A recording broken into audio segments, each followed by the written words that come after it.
Malagasy piraitan-drazana nambarany fitsarana avo momba ny lalam-panorenana tamin'ny alarobia teo ny vokatra ny fifidianana fiodinana voalohany ho filoham-pirenena. Nanana an'izay nambarako tamin'izany aho sy ny vondrana rehetra izay nanoana dia ny ampitson'ny fifidianana ihany, izany hoe ny 8 novambra izany.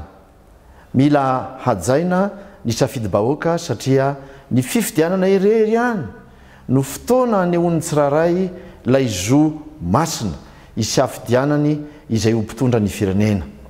Raha sanatria mantsy ka zay zo zay no tsy voahaja sy voahitsakitsaka dia tsy ho maro toerana zay ho fitondrana ijoro avy eo.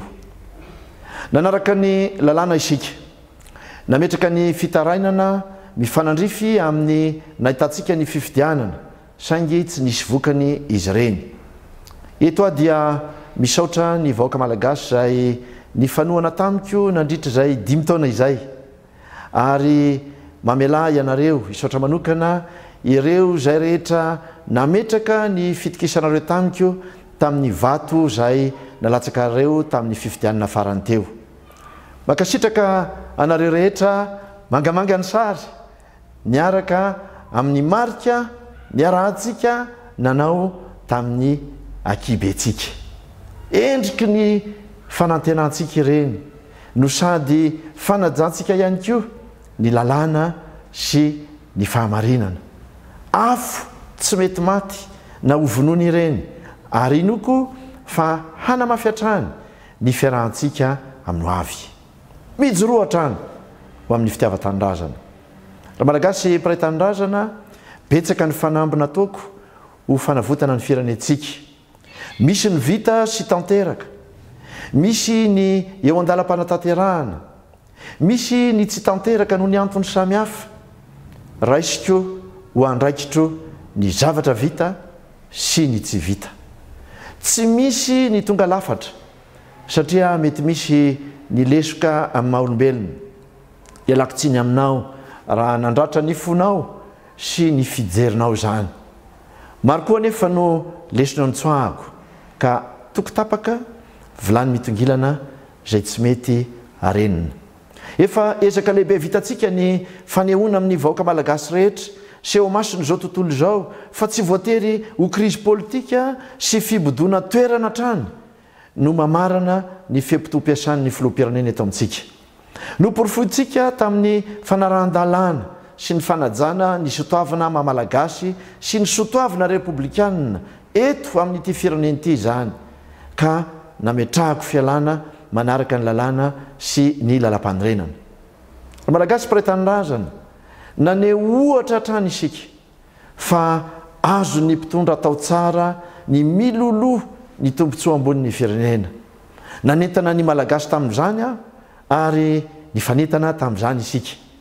Zany no antony natonga ny joro hatrany tamin'ny fanarahan-dalàna, tamin'ny fametrahana ny fifampitokisana amintsika samy malagasy. Nahatonga namolavola sy nametraka vinam-pampandrosoana zay any lalana azo inona fa tena iantoka ny fiatsaram-piainana maharitra ho an'ny vahoaka malagasy rehetra, indrindra ireo maro anisa manerina ny nosy. Efa nanalavitra ny kizo sy ny lavaka lalina misy azy hatramin'ny taona 13 Madagasikara ankehitriny. Efa mizotra amin'ny lalan'ny fahombiazana sy ny fanarenana ifotony ny fiainam-bahoaka. Hipetraka eo amin'ny tantara ary tsy ho afaka ny saraka amin'ny asa fampandrosoana rehetra mbola tanterahana eto amin'ity firenena ity, ny fotodrafitrasa fototra sy ny fitsinjaram-pahefana ara-toekarena zay tena fototra ny fitsinjaram-pahefana. Tandrovy ny asa efa vitantsika ry vahoaka malagasy. Ajao ny fananana sy ny soiombonana. Mbola maro ireo fotodrafitrasa fototra sy asa goavana zay natombontsika no ho vita ato anatin'ny taona maromaro avy. Samy saro-piaro amin'izany, voleo eny amin'ny fiarahamonina ny fahendrena, aoka ifanabe isika hitsinjo ny taranaka, hiady amin'ny kolikoly, ny kitrano an-trano, ary hitandro mandrakariva ny tombontsoan'ny maro anisa. Isan'ny paikady ataon'ny fahavalo-pirenena mantsy ny fampiadiana ny samy malagasy noho ny resaka politika, ny fanakalozana ny tsikalakalam-pihavanana amin'ny tsikalakalam-bola, ny fanimbazimbana ny sotoavina ka tsy isiny ny fifanajana intsony eo amin'ny ray aman-dreny sy ny zanaka, eo amin'ny mpitondra sy ny vahoaka, eo amin'ny mpitantana sy ny entina, ka namotika ny fiarahamonitsika. Noporofoitsika nefa fa azo vain'izany ary azo resen'izany. Aoka saro-piaro antsika ny fiarovana ny zava-bita ho iaho, satria ny tsy fisian'ny fitohizan'ny fampandrosoana no mampiemitra trany ny firenentsika tao anatin'ny ampolo taonany maro. No resentsika tamin'ny fandeferana sy ny fahalemem-panahy, ny asa fanakorotanana sy ny fanembatsembanana rehetra izay nosedraintsika niaraka. Tsy mora no niatrika an'ireny. Reo olana novolena novahana, reo olana nolovaina sanina, ny faharavan'ny fotom-pisainana natrehana, ny ho avy ihany koa anefa tsy maintsy notsinjovina.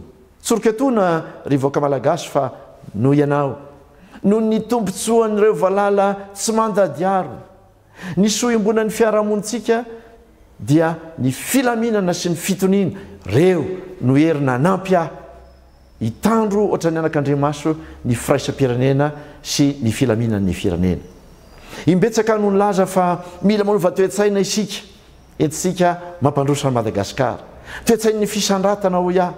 Mila gasy tena tia tanindrazana ty firenena ity, ary mila fotoana ny fanarenana sy fampandrosona ny firenena izay efa latsaka lalina loatra tao anatin'ny fahantrana.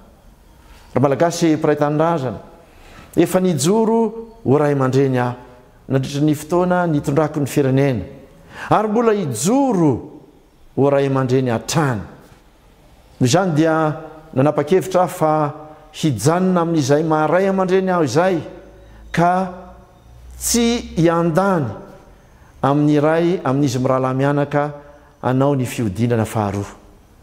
Maniry aho noho izany mba hitondra filaminana sy fitoniana ho an'ny firenentsika ity fifidianana fihodinana faharoa avy ity.